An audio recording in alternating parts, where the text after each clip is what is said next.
Hello viewers, today I am going to show Instagram password. Okay, let's get started. Tap on Instagram apps and tap on profile icon and tap on three-line menu.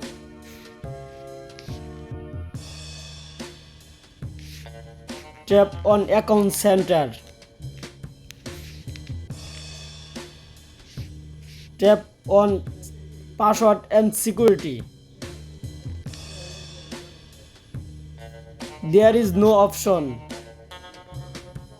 Go to back your phone setting.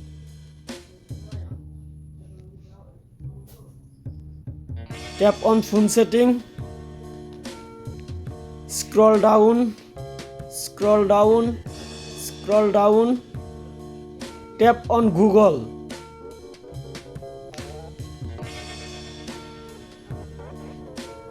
Tap on password manager and tap on continue.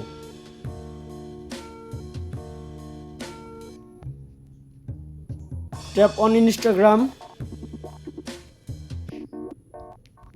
Enter your device pin and see your password and username. I hopefully see your Instagram password and username. Thank you so much.